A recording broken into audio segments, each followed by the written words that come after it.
ครูบาอาจารย์นี่แหละนะจะเป็นผู้ที่บอกทางให้เฮาก็เหมือนกับพระเดชพระคุณหลวงพ่อเนี่ยนะท่านพยายามพูดพยายามอธิบายบอกทางบอกหนทางนะที่จะให้เฮาในพ้นทุกข์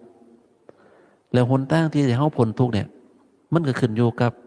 ความเข้าใจนะขึ้นอยู่กับความเข้าใจของเฮานะคนใดที่ยังบ่เข้าใจเนี่ยก็ต้องปรับนะปรับความเข้าใจให้มันตรงนะคนใดที่ยังบ่รู้เนี่ยเฮ็ดจังไดมันจะรู้อะหนทางที่จะพ้นทุกข์นะท่านพูดอธิบายจากตำรับตำราเป็นภาษาบ้านๆเป็นภาษาของการปฏิบัตินะแล้วการปฏิบัติเนี่ยมันก็ง่ายมากๆเลยถ้าผู้ที่เข้าใจการปฏิบัติมันก็คือการมีสติการดูตนเองนั่นแหละเฮ็ดจังไดมันสิบ่ยึดบ่ถือในสิ่งที่มันปรากฏมันมีแค่นี้จริงๆนะโยมลองฟังหลวงพ่อแล้วโยมลองสรุปดูสินะจริงที่เพิ่นพูดมาน่ะ2 ชั่วโมงกว่าๆน่ะสุดท้ายเพิ่นก็ย่นย่อยฟังว่าเนี่ยเฮ็ดจังไดเฮาสิบ่ยึดในอุปทานขันธ์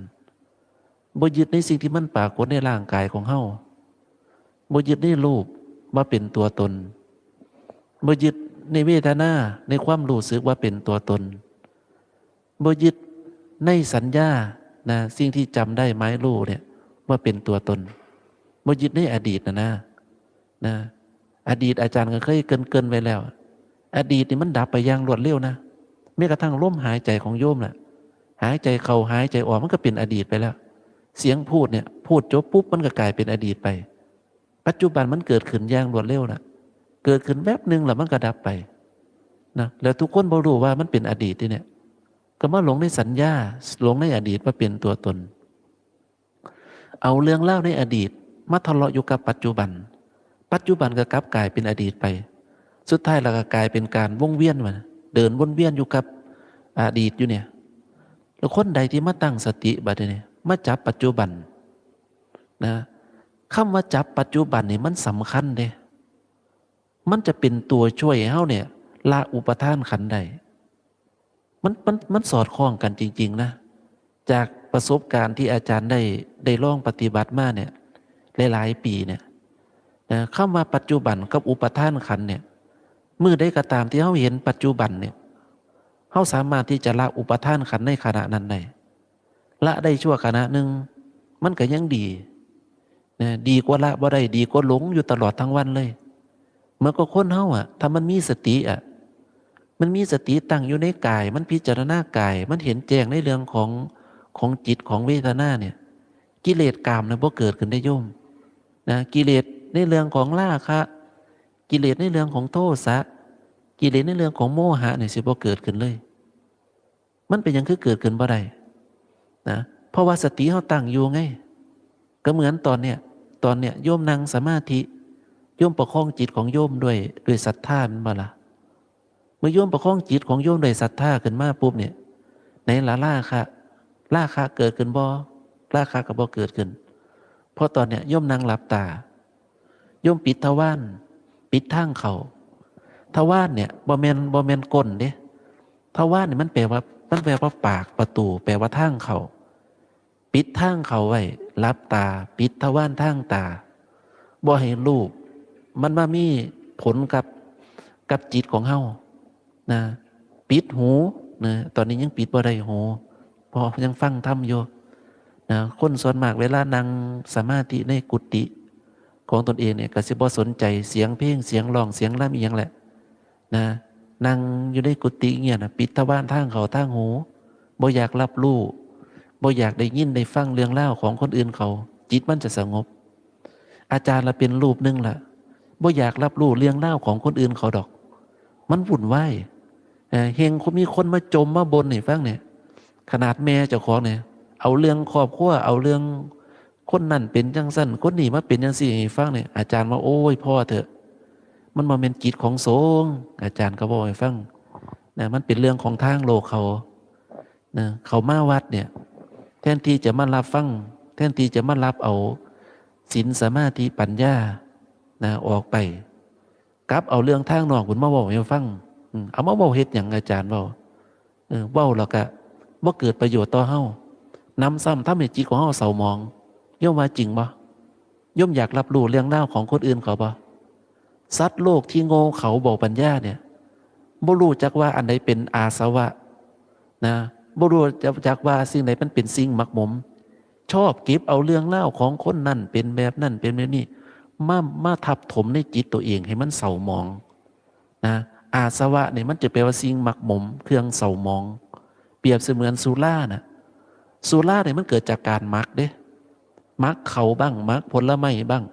เอาผลไม้มาหมักเขาก็เรียกว่าไวน์เอาเขามาหมักใส่ตรงนั้นตรงนี้มันก็เป็นสุรา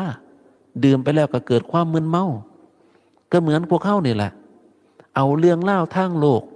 มาหมักหมมอยู่ในจิตของเขาจิตมันก็เกิดอาการมั่วเมาแล้วบัดเนี่ยมั่วเมาลุ่มหลง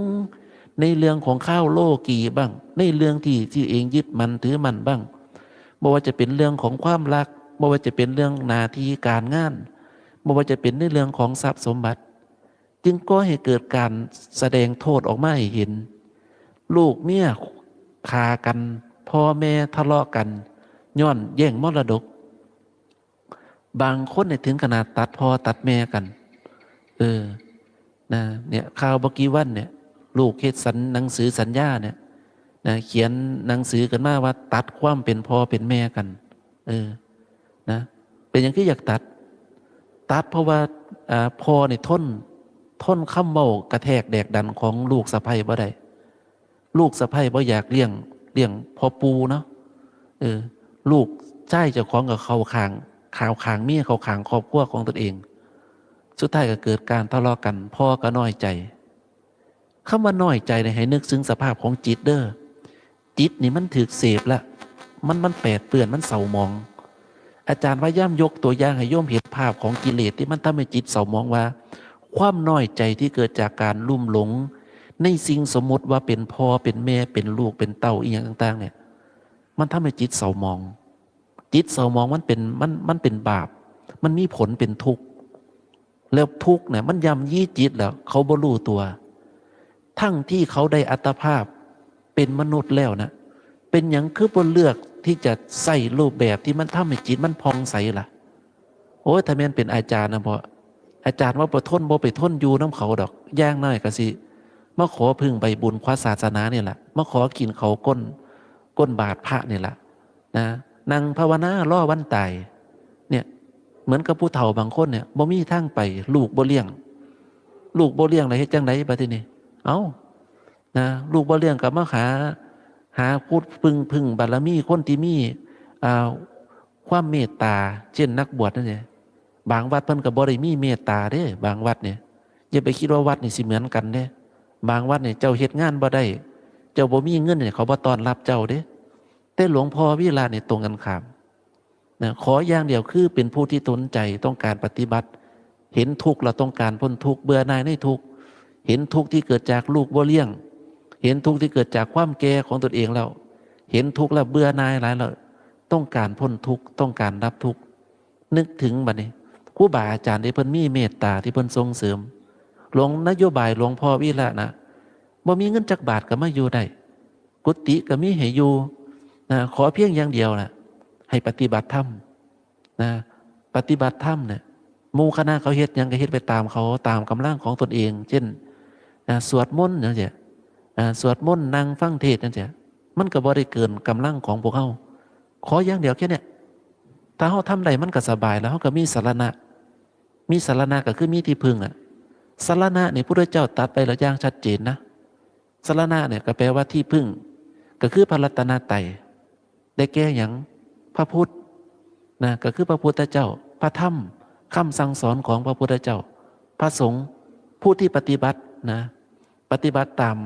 หลักธรรมคำสอนของพระพุทธเจ้าเป็นผู้ที่เผยแพร่จ้ะเขาก็อาศัยพระพุทธพระธรรมพระสงฆ์เนี่ยแหละเป็นตัวแรงกระตุ้นนะแต่เนื่องด้วยความบ่เข้าใจนะความบ่เข้าใจความหลงในอดีตหลงว่าตัวเองเป็นพ่อเป็นแม่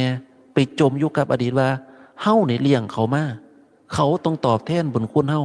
มันอ้างมันยึดเรื่องเล่าในสิ่งที่มันผ่านมากลายเป็น เชือกกลายเป็นสิ่งที่ผูกรัดนะตนเองด้วยคำว่านะพอด้วยคำว่าแม่แต่ถ้าเกิดมาฟัง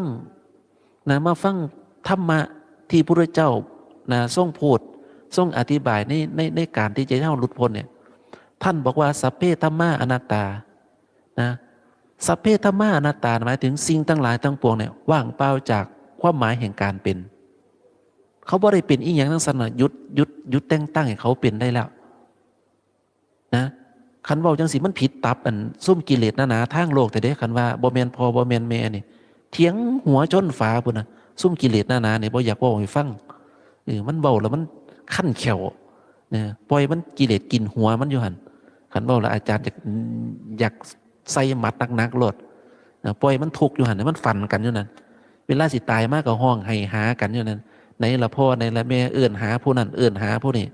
เอื้อนหาให้หยังเอื้อนให้เขามาเบิ่งเจ้าของตายขันเขามาเบิ่งเจ้าของตายนะมีความสุขหลายนั่นละซุ่มสัตว์โลกนะซุ่มที่บรูอันจักวิธีการที่จะรับมือบรูจักเตรียมเสบียงเดินทางในการที่จะไปสู่สัมปรายภพนะพระเจ้าตรัสบอกไว้อย่างชัดเจนอยู่แล้วนะไอ้เรื่องสิ่งสมมุติเนี่ยที่ว่าเป็นพ่อเป็นแม่เนี่ยมันมีแต่สัตว์โลกหลงมาเกิดเท่านั้นคนที่มีกรรมร่วมกันทั้งนั้นรู้จักอยู่บ่ลูกบางคนเนี่ยเกิดมานะพอมีกรรมร่วมกันแล้วกรรมเนี่ยมันมีอยู่สองฝ่ายเด้หูบ่กรรมที่เป็นฝ่ายกุศลกับกรรมที่เป็นฝ่ายอกุศล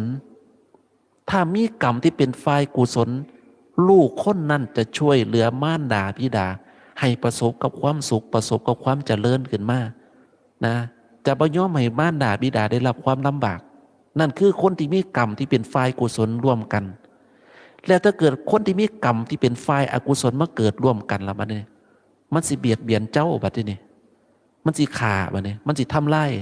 นะมันสิพยายามสร้างความชิบหายให้เกิดขึ้นนะในตัวอย่างในพระไตรปิฎกก็เคยมีมาแล้วมันก็คือเรื่องเล่าของพระเจ้าอาชาติศัตรูเป็นหยังเพิ่นคือตั้งชื่อลูกว่าอาชาติศัตรูเพราะว่าเพิ่นรู้ตั้งแต่เด็กคนนี้เกิดมาว่าเด็กคนนี้จิฆ่าพอนะเป็นศัตรูกันตั้งแต่มาเกิดในท้องนะพระมเหสีแพ้ท้องกันมาอยากกินเลือดนะอยากกินเลือดพระเจ้าพิมพิสารพระเจ้าพิมพิสารก็สามารถที่จะสละเลือดเนื้อให้ภรรยากินได้นะบ้านเฮาเนี่ยลองเบิ่งดูผู้ใดอยากกินเลือดผัวเนี่ยอยากกินเลือดผัวอยากกินเนื้อผัวเนี่ยเขาบอกว่าผู้หญิงคนนั้นเนี่ยเป็นยักษ์เป็นม่านบ่เนี่ยอันนี้ก็เหมือนกันโหนเขาก็ทำนายว่าโอ้เด็กคนนี้เติบโตขึ้นมานะจิฆ่าพ่อเด้อนี่เด้อนะพระเจ้าพิมพิสารเนี่ยบ่เสือนะบ่เสือในเรื่องเนี่ยนะพระองค์ก็พยายามเอาความดีมาพยายามอัดเข้าไปนะทำทุกสิ่งทุกอย่างรักลูกป่านดวงใจถึงลูกจะฆ่าตัวเองก็ตามพ่อด้วยความรักของพ่อเนี่ยนะพยายามเอาความรักเนี่ยเอาความจริงใจเข้าสู่ในเรื่องของความดีแต่สุดท้ายมันทนอย่างใดบ่ทนบ่ได้แรงของกรรมมันแรงโยมกรรมเนี่ยกรรมมุนาวัตตีโลโกเนี่ยสัตว์โลกย่อมเป็นไปตามกรรมเนี่ยสมจริงแท้ๆเลยอาจารย์อ่านพระไตรปิฎกนะศึกษาหลักธรรมเนี่ยนะบวชเป็นพระมาเนี่ยบ่แม่นว่าสวดตะมนต์นั่งสมาธิอย่างเดียวมันมีการศึกษาหลักธรรมคำสอนในหลายด้านนะทั้งพระไตรปิฎกก็อ่านแล้วบ่แม่นอ่านเสพเป็นเรื่องเป็นเล่าอ่านแล้วต้องพิจารณาให้เข้าใจสภาวะในเรื่องของจิตในเรื่องของกรรมในเรื่องของวิบากกรรมที่มันกำลังส่งผลอยู่กับปัจจุบันนั้นนะแล้วเรื่องของกรรมกับวิบากกรรมเนี่ยมันมีทั้งกรรมที่เป็นฝ่ายกุศลเหมือนที่อาจารย์เล่าให้ฟังเนี่ยนะแล้วกรรมที่มันกำลังส่งผลเนี่ยเฮาบ่รู้หรอกว่าเฮาไปสร้างไว้ตั้งแต่ชาติปางใดเรื่องเล่าของวิบากกรรมที่เพิ่นเขียนในพระไตรปิฎกนี่เยอะแยะมากมายเลยมีกระทั่งเรื่องเล่าของสามีภรรยาที่บ่ยอมมีลูกอยากมีลูกแต่บ่มีลูกเพราะหยังนะเพิ่นก็บอกว่าเพราะกรรมนะลงทุนนะสองสามีนี่อยากมีลูกหลายนิมนต์พระพุทธเจ้านะมาฉันภัตตาหารอยู่ที่เรือน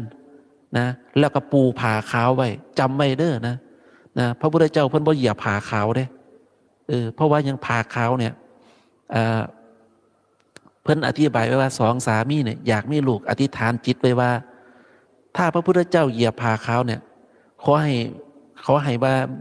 จะมีลูกนะแต่ถ้าเกิดพระพุทธเจ้าบ่เหยียบผ่าเขาเนี่ยแสดงว่า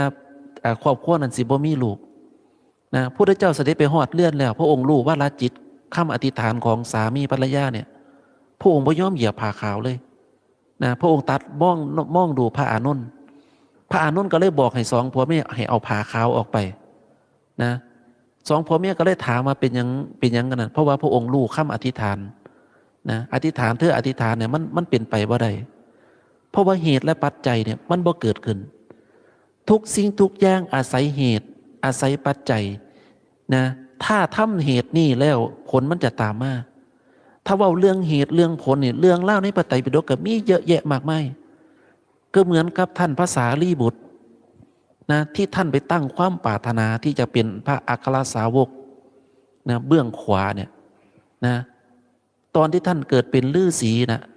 เกิดเป็นฤาษียังจำว่าใดละคันแม่นอาจารย์แม่อยู่นี่ก็คงสิไข่อยู่สิได้รอถามอาจารย์แม่บ่อยู่ข้าป่วยอาจารย์แม่ก็โอ้ยทำมาก็เกิดจัดสรรคือกันเพิ่นเป็นฤาษีเพิ่นได้ฟังเทศพระพุทธเจ้านะแล้วก็ฟังเทศพระอัครสาวกเบื้องขวาเพิ่นละนึกอยากจะเป็นเหมือนกับพระอัครสาวกเบื้องขวาเพราะธรรมชาติของฤาษีเนี่ยเขาสิบ่เว้าดุเด้ฤาษีนี่เขาสิมีสอนกันง่ายๆสอนเพ่งสอนจ้องเหมือนที่หลวงพ่อท่านอธิบายการเป็นฤาษีเนี่ยมันง่ายตัดอารมณ์ออกบ่ต้องคิดอีหยังมากมายเพ่งจ้องนะเพ่งชาติเนี่ยมันเกิดขึ้นแล้วก็เบิ่งสภาวะของจิตแล้วก็ภูมิใจในสิ่งที่ตัวเองได้สัมผัสนะมันง่ายเป็นฤาษีนี่มันง่ายไผก็เฮ็ดได้นะภาษานั่งตัดอารมณ์ออกนั่งบ่คิดอีหยังนั่งเป็นก้อนหินนั่งเป็นต้นไม้เนี่ยไผก็เป็นได้นะแล้วที่เนี่ยนะเพิ่นมาได้ยินได้ฟังนะพระอัครสาวกเบื้องขวาเนี่ยแสดงธรรมปาดโธ่บ่เคยได้ยินปานใดบ่เคยได้ยินได้ฟังมาก่อนจังแม่นเพาะจะแม่นสลับนั่นไงตาตึงใจเพิ่นอยากจะเป็นเหมือนเพิ่นตั้งสัจจะอธิษฐานบัดนี้นะเอาผลหมากรากไม้มาเลี้ยงดูนะพระพุทธเจ้าพร้อมทั้งบริวารของพระองค์นะอยู่7 วันสร้างมนดกขึ้นมาเนี่ยนะให้พระพุทธเจ้าแสดงธรรมอยู่7 วันตั้งสัจจะอธิษฐานขึ้นมาเนี่ยนี่มันคือเหตุเด้เหตุที่เพิ่นจะได้เป็นพระอัครสาวกเบื้องขวาเนี่ยเพราะว่าเพิ่นทำเหตุตรงนี้ไว้แล้วพระพุทธเจ้าก็มาพิจารณาดูเหตุภายในอนาคตนะภายในอนาคตว่าผู้เนี่ยสิสมดังความมุ่งมา่ปรารถนาบ่สุดท้ายพระองค์ก็ว่าโอ้สมความมุ่งมา่ปรารถนาพระองค์ก็ได้เปล่งวาจาว่าภายในอนาคตอีกหลายกับสีมีพระพุทธเจ้ารูปหนึ่งเสด็จลงมาอุบัติตรัสรู้เกิดขึ้นแล้วมีสัพพนามาพระสมณโคดมนะเธอจะได้เป็นอัครสาวกเบื้องขวาของคนนั้นแต่ก็ยังมีอัครสาวกเบื้องซ้ายที่ยังว่างอยู่เพิ่นก็นึกถึงเพื่อนของเพิ่นน่ะที่เป็นเศรษฐีนะเหาะมาบอกเศรษฐีนะให้นิมนต์พระพุทธเจ้าพร้อมกับบริวารเนี่ยมาฉันเศรษฐีจังซั่นได้ยินจังซั่นแล้วทั้งที่ยังบ่เห็นพระพุทธเจ้าดอกทั้งที่ยังบ่เห็นบริวารก็ตั้งสัจจะอธิษฐานนะภายในวันนั้นวันนี้จะนิมนต์พระพุทธเจ้ากับบริวารเนี่ยมารับภัตตาหารอยู่บ้านเนี่ย7 วันพระพุทธเจ้าก็รับทราบโดยคายพยานของพระองค์นะรับทราบโดยคายพยานของพระองค์เป็นยังไงเมื่อรับทราบแล้วก็เหาะมานั่นแหละมารับแล้วก็เพิ่นก็ตั้งสัจจะอธิษฐานพระพุทธเจ้าตรวจดูว่ามันบริบูรณ์บ่เมื่อเหตุมันบริบูรณ์นะท่านก็ได้เป็นนะภายในอนาคตท่านก็ได้เป็นอัครสาวกเบื้องซ้ายนะเห็นบ่ไอ้สิ่งที่เรามาเนี่ยบ่แม่นให้เป็นเหยื่อเป็นสิ่งเคิมแต่ประเด็นก็คือต้องการบอกให้โยมว่าเวลาเขาทำเหตุใดไว้มันย่อมมีผลตามมาเหมือนกับโยมเนี่ยโยมได้ทำเหตุด้วยการมาเจริญในศีลทำเหตุด้วยการเจริญในธรรมมีการฟังธรรมมีการเลื่อมใสในธรรมจิตที่มันมีความเลื่อมใสในธรรมเนี่ยมันจะเป็นเหตุเป็นปัจจัยสักข้าวใดข้าวหนึ่งล่ะนะเมื่ออินทรีย์ของเขามันแก่กล้ามันเต็มที่แล้วมันจะเจาะเปลือกไข่คืออวิชชาเนี่ยออกไป โดยปราศจากความอยากของเฮาโดยที่บ่ได้สนว่าเฮาจะอยากบ่หรือบ่อยากมันสิเป็นไปของมันเองเหมือนกับท่านพระอานนท์น่ะท่านพระอานนท์เนี่ยมีความปรารถนาอย่างแรงกล้าที่อยากจะบรรลุเป็นพระอรหันต์นะหลวงพ่อก็ได้กล่าวถึงพระอานนท์อยู่เพิ่นข้างเติงนะเพิ่นบรรลุธรรมเป็นพระโสดาบันตั้งแต่ตอนอายุ30นะตั้งแต่พระตอนพระยังก็30ป่ะหลวงพ่อบอกมันขึ้นนี่30 พรรษาหรืออีกอย่างนี้แหละนะแล้วก็เพิ่นไปข้างเติงไปบรรลุอีกที่หนึ่งก็ตอนอันนั้นพุ่นนะตอน80พุ่นนะเนี่ยแต่พระอานนท์เนี่ยนะหลังจากที่เพิ่นได้รับคำพยากรณ์ว่าองค์สมเด็จพระสัมมาสัมพุทธเจ้าดับขันธ์นิพพานไปแล้วเนี่ย3 เดือนเนี่ยนะเพิ่นจะได้บรรลุเป็นพระอรหันต์เพิ่นก็เล่งความเพียรอย่างไงเลยทั้งทบทวนใครควรในธรรมเดินจงกรมนั่งสมาธิปฏิบัติบ่ยอมหลับบ่ยอมนอนนะเพราะว่าเพิ่นมีความปรารถนาอย่างแรงกล้าอยากที่จะบรรลุนะแต่สุดท้ายก็บ่บรรลุจนจะครบกำหนดเวลา3 เดือนเพราะตอนนั้นเนี่ยนะคณะสงฆ์หมู่ใหญ่ได้ร่วมตัวกันว่ามีคนจับจ้วงพระธรรมกับพระวินัยนะเพราะว่าเขาอ้างว่าพระพุทธเจ้าดับขันธ์นิพพานไปแล้วบ่มีผู้ใดเป็นศาสดานะท่านพระมหากัสสปะก็เลยจะรวบรวมพระธรรมกับพระวินัยไว้โดยมีท่านอุบาลีเนี่ยเป็นพระวินัยเนาะถ้าจำไม่ผิดเป็นพระวินัยนะส่วนอีกไว้ท่านหนึ่งก็คือท่านท่านพระอานนท์ให้เป็นพระธรรมนะเพราะว่าเพิ่นจำดีเพิ่นเป็นพระหูสูตรเพิ่นได้ฟังมากเพิ่นมีความจำดีนะเว้นที่ไว้รูปหนึ่งสำหรับท่านพระอานนท์นะแต่พระอานนท์เนี่ยบ่สามารถเข้าไปได้เพราะว่าอย่างเพราะว่าในคณะนั้นเนี่ยคณะสงฆ์หมู่ใหญ่เนี่ยมีแต่พระอรหันต์เจ้าของเป็นผู้ที่ยังมีกิเลสอยู่เป็นพระโสดาบันพระโสดาบันเนี่ยยังเป็นผู้ที่มีกิเลสได้โยมนะเป็นพระเสขะก็คือเป็นพระโสดาบันชั้นต้นน่ะยังมีกิเลสอยู่นะยังมีราคะโทสะนิดๆหน่อยๆอยู่นะถึงขนาดนั้นเพิ่นก็เว้นไม่ให้สุดท้ายแล้วนะท่านพระอานนท์เนี่ยท่านบรรลุธรรมเพราะท่านบ่เอาตำราเขาบอกว่าจังสี่โยมท่านพระอานนท์เนี่ยบรรลุธรรมบรรลุเป็นพระอรหันต์เนี่ยในขณะที่กึ่งนั่งกึ่งนอนน่ะกำลังจะเอนกายลองนึกภาพดูนะคนกำลังจะนอนมันบ่คิดอีหยังเด้มันกำลังสิเอนกายเนี่ยนะบ่คิดบ่เอาบ่อยากอีหยังแล้วกำลังสิเอนกายเนี่ยหลังบ่ทันแตะพื้นก็เกิดความเข้าใจในสิ่งในธรรมะเกิดการบรรลุหรือว่าเข้าถึงธรรมชาติที่หลวงพ่อท่านบอกบรรลุก็แปลว่าถึงน่ะถึงธรรมถึงความจริงนะเพิ่นก็มาด้วยปฏิสัมภิทาญาณของเพิ่นนะสามารถที่จะแสดงฤทธิ์ได้แล้วเพิ่นก็เข้าฌานเข้าฤทธิ์ของเพิ่นนะไปปรากฏในท่ามกลางระหว่างสงฆ์ให้พระสงฆ์เห็นประจำลิ้นก็เลยเนาะ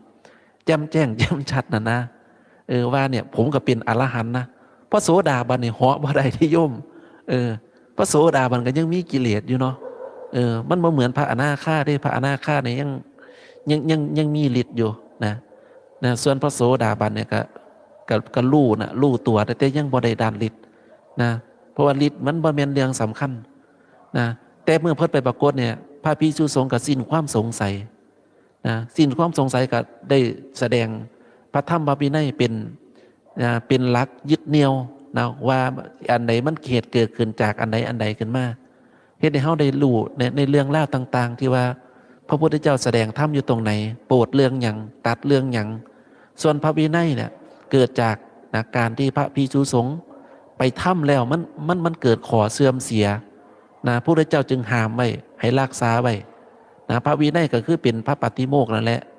นะปฏิโมกข์ก็คือเป็นเรื่องขอสำรวมขอระมัดระวังนะมันบ่ได้มีแค่ที่เฮาสวดในหน้า32เด้นะแต่มันเป็นเรื่องเล่าของศีลของพระนะที่ว่าพระคุณเจ้าเพิ่นรู้อำนาจของจิตแล้วเพิ่นไปเบียดเบียนคนอื่นเขานะบ่ว่าจะเป็นการฆ่าสัตว์เนี่ย นะเป็นเรื่องของการฆ่าสัตว์เรื่องของการเบียดเบียนเนี่ยอาจารย์จำได้คร่าวๆเนาะมันมีนักบวชอยู่2 คนน่ะ2 รูปนะท่าแข่งกันว่าเจ้าเห็นหงส์ตัวนั้นบ่หงส์ตัวนั้นเนี่ยมันลอยอยู่กลางน้ำผู้หนึงก็เลยว่าเห็นว่าซั่นเจ้ารู้บ่ว่าผมสามารถดีดก้อนหินเนี่ยให้มันถึกตาหงส์นั้นได้พระรูปนี้ก็เลยว่าบ่เชื่อดอกว่าซั่นพระรูปนี้ก็เลยหยิบหินก้อนนึงดีดเข้าไปใส่ตาหงส์นะทะลุอีกด้านนึงไปอีกด้านนึงหงส์นั้นก็ตายกระหม่องเลยเพื่อนนักบวชเขาเห็นเขาก็ว่าเนี่ยท่านเป็นยังคือทำกรรมนักนะเป็นยังคือไปเบียดเบียนเขากันนำเรื่องเล่าเนี่ยกราบทูลองค์สมเด็จพระสัมมาสัมพุทธเจ้าองค์สมเด็จพระสัมมาสัมพุทธเจ้าติเตียนอย่างมากเลยว่าเฮาเป็นนักบวชนะเป็นผู้ออกจากเลื่อนเป็นผู้ที่ควรสำรวมบ่ควรจะเกิดการเบียดเบียนด้วยกายด้วยวาจาด้วยใจนะอย่าเฮ็ดจังซั่นอีกตามนี้ติเตียนอย่างในต่อหน้าท่ามกลางสงฆ์คำแม่นบ้านเฮาคือประจานต่อหน้าสงฆ์น่ะเว้ยพระขี้ดื้อนะบ่ฟังบ่เคารพหมู่เขาเฮ็ดนี่อยู่ซื่อๆบ่เป็นนี่เพิ่นตำหนินะพระรูปนั้นก็อายอยากอายแล้วบัดนี้อยากอายก็ต้องทนน่ะทนเพราะหยังเพราะว่ากิเลสเจ้าของมันพลาดไปแล้วเด้เนี่ยนะพุทธเจ้าก็บัญญัติว่าอย่าเฮ็ดอย่าไปเบียดเบียนสัตว์เห็นบ่การไม่พูดร้ายการไม่ทำร้ายเนี่ยนะผู้ใดไปพูดร้ายเป็นผู้ใดไปทำร้ายเนี่ยผู้นั้นบ่ได้ขึ้นชื่อว่าเป็นสมณะเลยนะสมณะมันแปลว่าผู้สงบนะแปลว่าผู้ที่ละกิเลสนะส่วนพราหมณ์นะแปลว่าผู้ที่ล่อยบาปเป็นผู้ที่ละบาปนะเหมือนกับโยมเนี่ยเป็นแม่พราหมณ์นั่นจ้ะเป็นผู้ที่มาละบาปเด้เป็นผู้ที่มาละกิเลสออกจากจิตใจให้มันสะอาดบริสุทธิ์จังจ้ะเนี่ยโดยอาศัยยังก็โดยอาศัยศีลแน่อาศัยธรรมแน่อาศัยปฏิปทาของครูบาอาจารย์แน่ในการเจริญจิตของเฮาให้มันสะอาดบางคนเนี่ยนะเวลาได้ฟังธรรมะของหลวงพ่อจิตใจมันสิมีกำลังอ่ะมันมีความอิ่มมันมีความปิติมีความปราบปลื้มในจิตขึ้นมาฟังธรรมะหลวงพ่อมันเหมือนจะลอยได้บางคนนะฟังแล้วกายเบาใจเบามันถึงเป็นแบบนี้นะเราฟังย่ำไหนน้ำหูน้ำตาไหลเกิดปิติไหลนะถึงจะเข้าใจแน่บ่เข้าใจแน่นะแต่ได้ยินได้ฟังแล้วมันรู้สึกว่ามันมีกำลังอ่ะมันรู้สึกว่าถ้าปฏิบัติตามเพิ่นบอกเนี่ยมันจะถึงในชาตินี้แหละมันคงบ่รอชาติหน้าแล้วล่ะนะมันคงบ่มีความปรารถนาที่อยากจะไปคล้องเลื่อนอีกแล้วก็เหมือนกับลูกศิษย์ลูกหาหลวงพ่อได้หลายลูกหลายท่านที่ท่านได้สดับรับฟังนะหลักธรรมคำสอนของหลวงพ่อเนี่ยและท่านก็อยู่ได้นะไปถามดูนะครูบาอาจารย์เก่าๆเนี่ยที่เป็นลูกศิษย์ก้นกุฏิหลวงพ่อเนี่ยรุ่นแรกๆเนี่ยนะท่านเป็นยังคืออยู่ได้เพราะว่าได้อาศัยกรรมฐานจากหลวงพ่ออาศัยความเข้าใจในการฟังเทศน์ฟังธรรมให้เพิ่นทุบบางทีกิเลสมันเสนอหน้าขึ้นมาเสียมันนำเสนอเนี่ยเอาธรรมะหลวงพ่อขึ้นมาเนี่ยทุบเข้าไปตีเข้าไปเป็นยังไงนะสะดุ้งบ่นะมันเป็นยังไงกิเลสจื้อบ่บัดนี้มันจะอยากดื้อหลายเนี่ยบางครั้งหลวงพ่อท่านบอกว่าเอาดูมันนะอย่ามีเรื่องกับมันนะมันจะนำเสนออีหยังนะหามันบ่ได้ดอกกิเลสในใจเนี่ยนะธรรมชาติเนี่ยโยมนะธรรมชาติของรูปธรรมชาติของเวทนาธรรมชาติของสัญญาธรรมชาติของสังขารธรรมชาติของวิญญาณเขาย่อมทำหน้าที่ของเขาฟังดีๆเขาทำหน้าที่ของเขาหน้าที่ของเขาก็คือเขาไปรู้ไปเห็นแล้วอย่าหลงเขาบ่แม่นห้ามเขาบ่ให้ทำงานเข้าใจบ่แม่นห้ามรูปน้ำขันธ์ห้ามบ่ให้คิดห้ามบ่ให้รู้สึกห้ามบ่ให้ปรุงแต่งเนี่ยผู้ใดมีความคิดในลักษณะนี้อยู่นะเจ้าบ่เข้าใจคำว่าอนัตตาจิตกับรูปเนี่ยมันเป็นอนัตตานะมันเป็นรูปธรรมนามธรรมคำว่าอนัตตาเนี่ยมันบังคับบัญชาบ่ได้บ่แม่นตัวตนนะแล้วเจ้าเป็นอีหยังบัดเนี่ยนั่งหลับตาลงเนี่ยก็มาบังคับเขาโลดห้ามคิดเด้อ ห้ามรู้สึกห้ามระลึกเรื่องราวในอดีตขึ้นมาเด้อนี่แหละคนที่บ่เข้าใจเนี่ยสัมมาทิฏฐิมันบ่เกิดขึ้นมันสิห้ามไปเบิดนะถือพจน์วัดแบบนั่นแบบนี้ศีลปตัปปามาสมันก็มาแล้วบัดนี้มันบ่เข้าใจไอ้ปรากฏการณ์ขันธ์ตั้งห้าบัดนี้แต่ถ้าเกิดว่าเฮามาเข้าใจนะในหลักธรรมปุ๊บเฮาสิบ่ห้ามเขาแต่เฮาสิดูเขาดูแล้วก็อย่ามีเรื่องกับเขานะรู้อยู่เห็นอยู่แต่ไม่มีเรื่องนี่คือคำสอนของหลวงพ่อวิระแทบจะเป็นยอดคำสอนเลยล่ะไปสติจับอยู่กับปัจจุบันอย่ามีเรื่องกับสิ่งที่มันปรากฏอาจารย์ฟังย่ำใดอาจารย์จับเอาแค่เนี้ยเท่านั้นจิตมันก็ว่างแล้วแต่สำหรับคนที่ปฏิบัติธรรมยังบ่ถึงเนี่ยยังจับสภาวะบ่ได้ยังบ่รู้แม้กระทั่งการกำหนดจิตเนี่ยยังบ่รู้แม้กระทั่งว่าอีหยังคือจิตอีหยังคือสภาวะบางคนเนี่ยยังบ่รู้จริงๆนะอาจารย์ยังจำได้ตอนนั้นเนาะคณะของพ่อครูถากับแม่ครูเกศผ้าอาจารย์ไป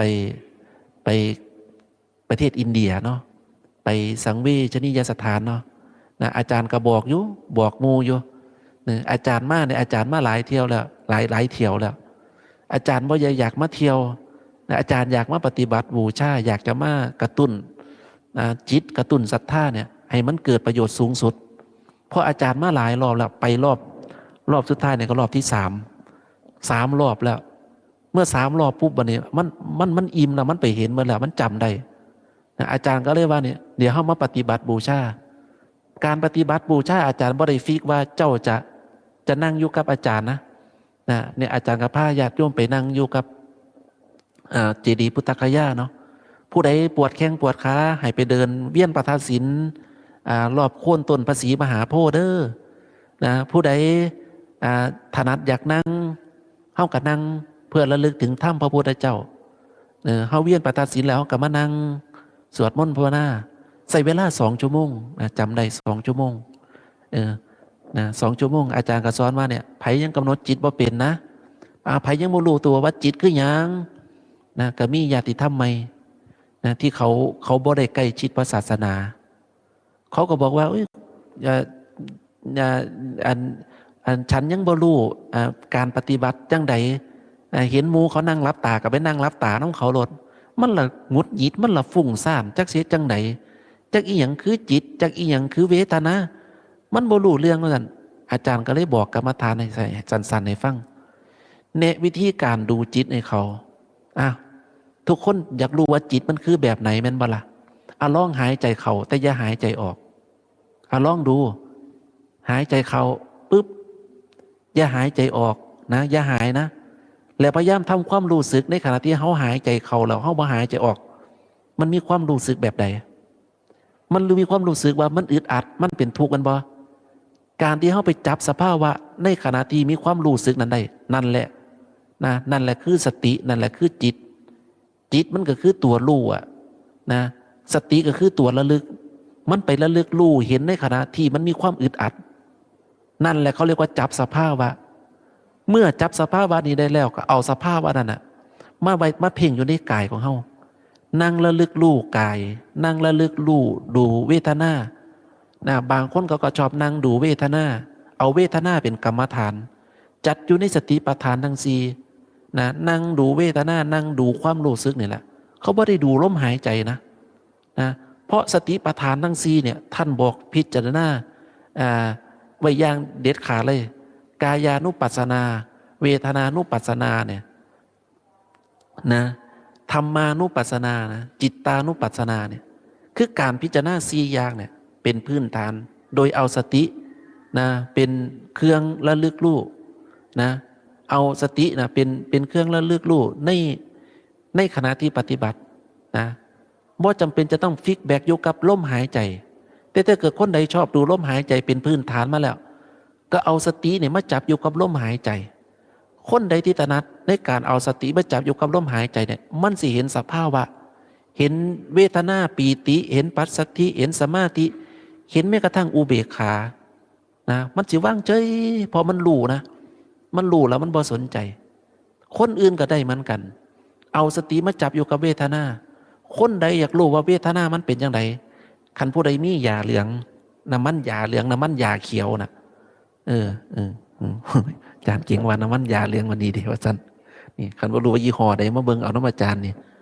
เอายาเหลืองนั่นท่าเอวเจ้าของหูจักเอวอยู่บ่คันผู้ใดบ่มีเอวกับท่าห่วงยางเจ้าของก็ได้ห่วงยางรอบพุ่งเจ้าของนั่นแหละท่าท้องก็ได้ท่าหลังก็ได้ท่าแล้วเฮ็ดจังไหนเจ้าเนี่ยท่าแล้วว่าต้องทิ้งไว้สักพักหนึ่งมันจะรู้สึกเย็นเย็นเนี่ยเย็นเย็นอาจารย์เคยถือหลวงพ่อจมอยู่ตอนบวชเขาไม่เที่ยวสร้างตะยาเขียวเที่ยวตั้งตะยาเหลืองหลวงพ่อละให้ว่ามันเอาไปท่าเลยมันเอาไปอาบสนองมันก็เบิดดูแถวสนองหลอดหนึ่งกับหลอดละ120 140คนเนาะเบิดแล้วอาทิตย์หนึ่งเบิดอีกแล้วสร้างอีกแล้ววันพระเนี่ยสร้างอีกแล้วสมัยมาอยู่หลวงพ่อเนี่ยท่าตะยาเขียวเด้หลวงพ่อเทศ2 ชั่วโมงเนี่ยสูบว่าได้เวทนามันกล้ากับท่าตะยาเขียวนะโอบเอาละโอบเอาทุกมือนะไอเรื่องเนี่ยแล้วก็นั่งเบิ่งเวทนาเอาสตินี่จับอยู่กับเวทนามันเย็นๆเหมือนว่าล่ะก็นั่งเบิ่งความรู้สึกเย็นๆล่ะบ่ไปคิดอย่างอื่นเด้เพราะว่าเอาสติมันจับอยู่กับเวทนาความรู้สึกเย็นๆที่เนี่ยมันก็เกิดปีติมันก็เกิดความเงียบความสงบเป็นอารมณ์ของฌานอย่างหนึ่งนะมันสิมีความสุขมันบ่คิดอีหยังนะมันบ่ต้องคิดมันบ่ต้องการที่จะอยากได้สมาธิต้องการที่อยากจะบรรลุอีหยังดอกแต่มันมีความรู้สึกในเวทนานั้นก็นั่งดูเวทนาไปอันนี้ก็ใส่ได้เหมือนกันเหมาะสำหรับคนที่เริ่มปฏิบัติธรรมใหม่ๆคือจิตมันยังบ่ตั้งมั่นนะสังเกตว่าอาจารย์สอนบ่คือบ้านบ่คือเมืองเขาเด้หลวงพ่อเพิ่นจะสอนในเรื่องของปัญญาสอนแบบปริญญานะอาจารย์นี่จะสอนแบบประถมสอนแบบเอาเด็กน้อยเริ่มป .1 ป .2 นะเริ่มสอนนะแต่หลวงพ่อเพิ่นจะสอนระดับปริญญาคุณจบปุ๊บคุณรับปริญญาคุณไปเฮ็ดงานได้แล้วแต่ของอาจารย์เนี่ยเริ่มลุ่มลุกคุกคานนะสังเกตบางโลดอาจารย์สิไล่เล่าพระไตรปิฎกแน่สอนการปฏิบัติธรรมง่ายๆเนี่ยให้นักปฏิบัติธรรมใหม่ๆนะแล้วอาจารย์ก็อาศัยรูปแบบนั่นแหละนะรูปแบบของการเดินบ้างรูปแบบของการเพ่งบ้างรูปแบบของจิตบ้างรูปแบบของธรรมบ้างนะในการที่จะทำความรู้สึกเนี่ยนะให้มันเกิดขึ้นเมื่อความรู้สึกมันเกิดขึ้นจนมันจับสภาพอะไรแล้วเนี่ยมันสิรู้มันสิเข้าใจว่าอ๋อสุดท้ายแล้วเนี่ยนะสิ่งทั้งหลายทั้งมวลมันก็ร่วมลงอยู่จุดเดียวเหมือนกับแม่น้ำหลายๆสายในประเทศไทยเนี่ยมันสิสายใดก็ตามล่ะมันสิสุดท้ายมันสิไหลลงไปที่ลุ่มสุดท้ายมันก็ไปร่วมกันอยู่กับแม่น้ำเจ้าพระยาไหลออกสู่ทะเลเหมือนกันนะต่อให้เจ้าพิจารณาหมวดธรรมหมวดใดก็ตามในหลักธรรมคำสอนของพระพุทธเจ้า84,000 พระธรรมขันธ์เนี่ยสุดท้ายแล้วมันจะร่วมลงอย่างเดียวก็คือว่าต้องละอุปทานขันธ์ต้องฝึกจิตว่างอย่างเดียวคือหนทางที่จะหลุดพ้นเนี่ยคือต้องละปล่อยว่างเท่านั้นทางอื่นบ่มีแล้วถ้ายังยึดในสมาธิเหมือนที่หลวงพ่อท่านพูดนะท่านอธิบายละเอียดนะเมื่อคืนเนี่ยนะสำหรับของผู้ที่บรรลุแต่ละชั้นเนี่ยไล่ไปจนถึงอรหันต์บนแหละนะเพิ่นก็อธิบายเรื่องของอนาคานะพระอนาคาก็ยังติดอยู่ในสภาวะของความเป็นตัวตนในฌานในสมาธิต่างๆเนี่ยนะแต่เมื่อมันละได้แล้วมันละตัวตนได้แล้วปุ๊บเนี่ยมันบ่มีเครื่องผูกพันมาเป็นตัวเป็นตนแล้วมันสิบรรลุถึงตอนนั้นแหละ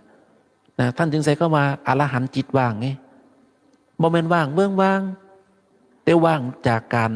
ากความหมายแห่งการเป็นรู้อยู่รับรู้อยู่แม่นเจ้าเอาบักพริกเอาของหวานไปพระอรหันต์เพิ่นกินเพิ่นก็รู้ว่ามันเผ็ดนะเอาของหวานให้เพิ่นกินเพิ่นก็รู้ว่ามันหวานนะแต่ว่าเพิ่นบ่ได้มีปัญหากั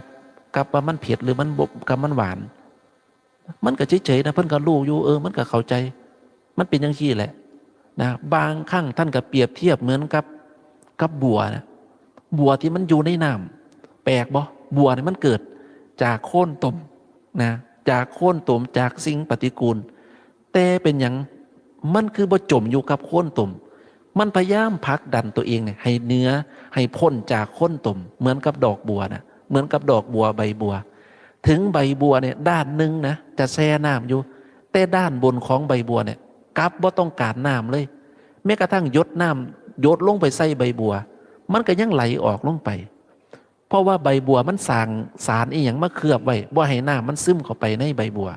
นะเพราะว่าอย่างนะเพราะว่ามันต้องการยกมันบ่ต้องการสภาวะถึงมันจะอาศัยน้ำอาศัยโค่นตมแต่มันบ่ติดน้ำมันบ่ติดโค่นตมนะเหมือนกันกับเฮาอาศัยโลกนี่อาศัยเรื่องของความรักเรื่องของราคะเรื่องของโทสะเฮาอาศัยอยู่กับเขาแล้วเนี่ยแต่เฮาบ่ติดเขาเฮารู้นะคนเนี่ยเขามีใบหน้าน้องด้วยน้ำตาเขาผิดหวังนะจากความรักเขาประสบทุกข์จากเรื่องของครอบครัวผัวไปมีเมียน้อยเมียทิ้งไปเอาผัวใหม่เมียมีกงมีกักมีกิ๊กอีหยังของเขาก็แล้วแต่ล่ะเขาเป็นทุกข์เพราะเกิดจากการยึดมันถือมันเขาเป็นทุกข์เพราะว่าเขาบ่เข้าใจคำว่าอนิจจังมันทำงานอนิจจังมันทำงานก็คือว่ามันบ่เที่ยงผัวกับบ่เที่ยงเมียกับบ่เที่ยงลูกกับบ่เที่ยงนะผู้ใดเข้าใจคำว่าอนิจจังว่ามันบ่เที่ยงเนี่ยสิบ่ไปทุกข์น้ำเขาดอกคันเขาทิ้งเขาไปมีคนใหม่เขาบ่เที่ยงลูกเครียดบ่ดีกับเฮาก็ลูกมันบ่เที่ยงแต่ตอนน้อยมันดีอยู่ใหญ่ขึ้นมามันก็แปรเปลี่ยนไปตามสภาพตามเหตุตามปัจจัยเมื่อเข้าใจสภาวะในเรื่องนี้แล้วผู้ใดไปตามยึดถือเอาความบ่เที่ยงว่าเป็นของเที่ยงผู้นั้นสิทุกข์จริงบ่จริงดูดีๆโลดนะลองบ่เสือบ้างนะลองบ่เสือลองทดสอบสามีภรรยาอยู่กินกันใหม่ๆโลดสิทดสอบผู้ใดดีฮะสิทดสอบจานจริงกับผู้ใดเนาะจานจริงบวชแล้วสิทดสอบผู้ใดกับบ่ฮู้จักสิทดสอบพ่อดมกับแม่ออกมันปฏิบัติธรรมอยู่ก็เลยบ่กล้าทดสอบ สมมุติกันแล้วกันนะสมรสผัวเมียเนาะอยากรู้ว่าเขาฮักเข้าจริงบ่นะภรรยาแกล้งสามีเนาะว่าสามีสิฮักเข้าจริงบ่ลองไปกระซิบว่าโอ้ยเฒ่านะคอยเป็นโรคได้เฒ่าคอยเป็นโรคสมมติว่าเป็นโรคเอดส์เนาะนะเจ้าสิอยู่น้ำข่อยบ่ปั๊บโหลดสามีสิเกิดอาการรังเกียจหรอกเจ้าอย่ามาอยู่ใกล้ข่อยเจ้าเสียเอาโรคมาติดข่อยเจ้าไปติดโรคมาจากไผปั๊บขึ้นมาโหลดนะเปลี่ยนโหลดนะจิตเมื่อมันถือกระทบขึ้นมาปั๊บมันสิเปลี่ยนปั๊บโหลดหรือบางคนเนี่ยนะได้ยินข่าวว่าเมียป่วยเป็นมะเร็งเนี่ยจิตนี่เปลี่ยนปั๊บโหลดนะสามีหรือภรรยากับบรูล่ะเปลี่ยนปั๊บโหลดนึกถึงหยังหูอยู่บ่หูอยู่บ่แม่ครูเกียรตินึกถึงหยังนึกถึงเงินสร้างภารกิจ ตายแล้วกูจะได้เงินประกันแล้วเรียบร้อยมึงเปลี่ยนมะเร็งวะระยะใดว่าซั่นระยะที่ 3โอ้ยใกล้แล้วฟ้าวไปเฮ็ดบัดนี้อันนี้เซลซื้อเด้อฟ้าวไปเฮ็ดไว้เฮ็ดประกันไว้จะได้เงินหลายๆแสนบางคนเนี่ยนะได้ยินว่าเมียป่วยปุ๊บอยากได้เมียใหม่นะเอางูไปปล่อยไว้ให้งูกัดเมียตายก็มีนะเป็นข่าวเยอะแยะนะจิตเนี่ยเวลามันถือกระทบเนี่ยด้วยอารมณ์บางอย่างเนี่ยมันสิแปรเปลี่ยนทันทีเลยเฮาจึงบ่แปลกใจเลยว่าครอบครัวบางครอบครัวเนี่ยเวลามันเจอการกระทบกระทั่งกันแล้วมันเป็นอย่างคือสามารถสลัดทิ้งวันเวลาที่อยู่น้ำกันไปได้เพราะว่าจิตมันเป็นอนิจจังนะมันแปรเปลี่ยนอยู่ตลอดเวลาเมื่อมันกระทบปั๊บมันสิพลิกทันทีเลยเรื่องนั่นเรื่องนี้กระทบบ่อยๆเขาปุ๊บมันสิมีเกิดการเปรียบเทียบคนอื่นเขาว่าเป็นอย่างครอบครัวตัวเองคือทะเลาะกันนะครอบครัวคนอื่นเขามีความสุขเป็นอย่างครอบครัวตัวเองจึงมีแต่ความทุกข์เกิดการเปรียบเทียบกันขึ้นมาทันทีเลยเมื่อเกิดการเปรียบเทียบกันขึ้นมาทีนี้เฮ็ดจังไหนทีนี้มันก็บอกว่าโอ้ยอยู่ไปบ่มีความสุขนะอยู่ไปบ่มีความสุขมันสิเกิดเป็นตัณหาทั้ง3ขึ้นมาทันทีเลยฟังดีๆแล้วตัณหา3มันสิเกิดขึ้นตามมาเลยกามตัณหาภาวะตัณหาวิภาวะตัณหากามตัณหาคือความใคร่ความพอใจในกามภาวะตัณหาคือความพอใจในความเป็นวิภาวะตัณหาคือความบ่พอใจความอยากจะไปให้พ้น ลองนึกภาพสภาวะของครอบครัวที่กิเลสมันเล่นงานด้วยเนี่ยนะเมื่อเกิดการทะเลาะกันแรกเนี่ยอยู่น้ำกันเพราะว่ามันเกิดกามตัณหากามตัณหาคือมันมีความอยากในกามอ่ะผู้หญิงกับพ่อใจในรูปชายผู้ชายกับพ่อใจในรูปหญิงพ่อใจในทรัพย์พ่อใจในการสร้างครอบครัวขึ้นมาแต่เมื่ออยู่ด้วยกันมันเกิดการทะเลาะกันขึ้นมากิเลสมันปรุงแต่งจิตกิเลสมันขับเคลื่อนจิตเมื่อกิเลสมันขับเคลื่อนจิตปุ๊บนะจิตสองดวงมันจะเกิดการแปรเปลี่ยนกันบ่ว่าฝ่ายใดฝ่ายหนึ่งเกิดความเบื่อหน่ายขึ้นมาเมื่อเกิดความเบื่อหน่ายขึ้นมาปุ๊บทะเลาะกันแยกทางกันนะฟังเดิมเหมือนสิว่าเรื่องข่าวที่เขาขากันในบัดที่นี่ผู้หญิงเบื่อหน่ายเอื่อมละอากับสามีชอบกินเหล้าชอบทำลายชอบเบียดเบียนเขาผู้หญิงกลายเป็นวิภวตัณหาอยากไปให้พ้นผู้ชายแยกกันอยู่สักพักกลายเป็นภวะตัณหาหน่อยอยากให้เป็นคือเก่าบัดนี้นะอยากอยู่คือเก่าอยากให้เมียมาอยู่น้ำกันเจ้าของคือเก่านะแต่ว่าจิตสองดวงมันคนละดวงละบัดนี้ผู้หนึ่งกลายเป็นวิภวตัณหาอยากไปให้พ้นบ่อยากอยู่น้ำกันแล้วผู้หนึ่งกลายเป็นภวะตัณหาอยากอยู่เหมือนเดิมแล้วก็เลยไปตามง้อไปขอคืนดีกับภรรยาเมื่อจิตสองดวงมันเข้ากันบ่ได้บัดนี้มันสิแปรเปลี่ยนเป็นความโกรธบัดนี้เหมือนที่อาจารย์ดูข่าวก่อนสิมาปฏิบัติธรรมบาง2-3 มื้อขึ้นหลังน่ะอดีตสามีเนี่ยไปดักล่อภรรยานะอดีตภรรยาที่เขาอยู่กับชายอื่นแล้วเขาไปเอาผัวใหม่แล้วเจ้าของยังจมอยู่กับสัญญาขันยังจมอยู่กับอดีตนะเมื่อเห็นภาพบาดตาสามีไปอยู่ภรรยาไปอยู่กับสามีใหม่เนี่ยเกิดโมโหขี่รถไล่เหยียบเขาขี่รถชนเขาจนตายเห็นปะมันมาจากอย่างสรุปแล้วมันมาจากการหลงรูปน้ำขันทั้งหาหลงรูปน้ำขันทั้งหาก็คือว่าผู้หนึ่งน่ะจมอยู่กับสัญญาขันจมอยู่กับอดีตแต่ผู้หนึ่งน่ะเขาอยู่กับสังขารขันเขาอยู่กับการปรุงแต่งที่จะใช้ชีวิตครอบครัวใช้ชีวิตในโลกมนุษย์เมื่อสองสิ่งเนี่ยมันทำงานปุ๊บมันเลยก่อให้เกิดแปรเปลี่ยนกลายเป็นกิเลสที่เรียกว่าโทสะนะโทสะบ้างปฏิฆะบ้างนะโทสะก็คือความโกรธความขัดเครื่องใจปฏิฆะก็คือความขัดเครื่องใจบ่พอใจจึงแสดงโทษจังสันออกมาบ่ยอมปล่อยบ่ยอมว่างทั้งที่บอกว่าต่างคนกับต่างหลงมาเจอกันต่างคนกับต่างมาเจอกันในโลกนี่เห็นบ่นะเมื่อเจอกันในโลกนี่ก็มาหลงสางว่านี่เธอเป็นผัวคุณเป็นเมียฉันนะสร้างความเป็นผัวเป็นเมียกันเกิดขึ้นมานะแล้วก็มายึดมันถือมันนะแต่กิเลสเนี่ยมันก็ยังคงทำงานอยู่ตราบใดที่ยังเฮ้าเนี่ยยังบ่รู้เท่าทันมันผู้ที่เป็นนักปฏิบัติธรรมเนี่ยจึงเริ่มต้นด้วยการจับสภาวะจิตจึงเริ่มต้นฝึกจิตด้วยการมีสติให้ระลึกรู้เท่าทันอาการของจิตที่มันกำลังปรุงแต่งบางครั้งน่ะจิตนี่มันทำงานประสานกันท่านใส่คำว่าเจตสิกนี่หมายถึงเกิดการทำงานผสมปนเปกันระหว่างเวทนาระหว่างสัญญาระหว่างสังขาร3 ตัวเนี่ยมันทำงานผสมกันขันคนใดยังนึกภาพบ่ออกให้นึกภาพเขาพัดเด้อ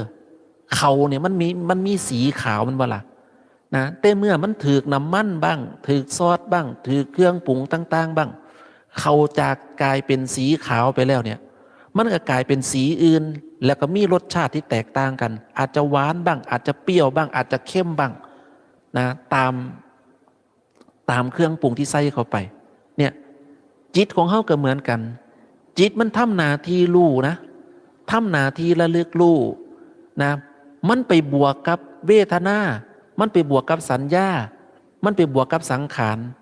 มันเลยก่อให้เกิดเป็นอาการของความหลงความเสพในรสชาตินั้นๆขันผู้ใดยังบ่เห็นภาพเอานึกถึงตำบักฮุงเอาระลึกรู้ผู้ใดเอาตักเอาตำบักฮุงหมู่บ้านเนี่ยสมตำเอานึกถึงสมตำการที่เอาไปนึกถึงภาพสมตำหมู่บ้านเนี่ย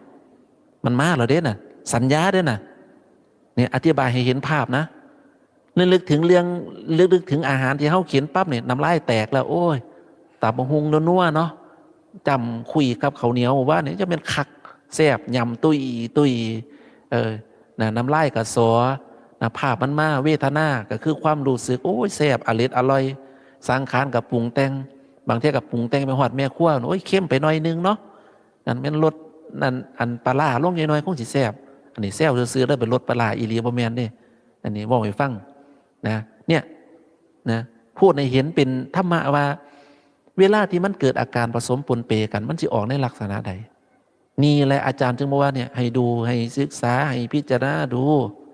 นะผู้ที่เข้าใจนะในภาษาของการปฏิบัติเนี่ยเมนยูกับธรรม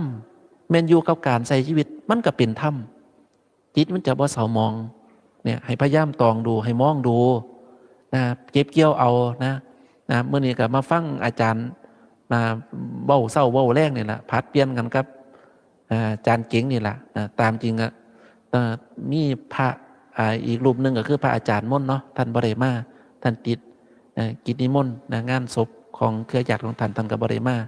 ก็เลยมีแต่ฟังทนฟังเสียงหลวงพ่อเนี่ยทนฟังเสียงอาจารย์เนี่ยสลับกันไปเว้าปันกันฟังผู้ใดฟังด้วยจิตศรัทธามีความเลื่อมใสกับอนุโมทนาสาธุนำส่วนคนใดฟังแล้วปฏิฆะแนะนำให้อุดหูแล้วก็ย่างหนีไปไกลๆเพราะว่าเจ้าฟังแล้วมันเป็นประโยชน์ฟังแล้วศูนย์ฟังแล้วเครียดเนี่ยฟังเห็ดหยังหนีไปหานอนอยู่กุฏิผุนเงียบๆผุนมีความสุขปล่อยให้กิเลสมันเต้นขี้ข้อหลดเนี่ยอย่าเอามันลงแบกมันไว้หันละส่วนอาจารย์เนี่ยพ่อแล้วศาสตร์นี่ก็บอกว่าโอ้ยพ่อละละเมื่อยหลายแบกร่างกายแบกธาตุแบกขันมันทุกข์นะเบิดแล้วกำลังไม่ได้นับมือล่อวันตายบางมือก็นั่งภาวนาบ่ได้เบิ่งลมหายใจได้นั่งฟังเสียงหัวใจเจ้าของซื่อๆนี่เคยเปลี่ยนบ่โยมนั่งบางทีก็เอามือกลุ่มหัวใจฟังมันเต้นตุบๆนี่มันก็เป็นสมาธิได้เหมือนกันเด้บางทีก็นั่งจับชีพจรเจ้าของเนี่ยเคยเปลี่ยนบ่แม่ครูเกียรติเกืองกับคุณหมอน่ะหมอสิ้นเสียหรือหมออย่างเขาจะมาจับชีพจรเนาะน่ะมันเต้นตุบๆบางทีมันก็เต้นซ่าเต้นแล้วอาจารย์ก็ซ้อมเบิ่งไปฟังจนมันเศร้าเต้นพุ่นน่ะจนคิดว่าเฮ้ยมันเป็นเฮาตายหรอบ่เฮ้ยทั้งที่ร่างกายมันก็เต้นคือเก่าน่ะแต่จิตมันเข้าไปในสภาวะที่ว่ามันบ่ยึด มันตัดภายนอกออกแล้วมันจนคิดว่ามันเศร้าเต้นลงหัวใจหรือแม้กระทั่งคนที่เพ่งลมหายใจน่ะเพ่งไปเรื่อยๆจนรู้สึกว่าลมหายใจ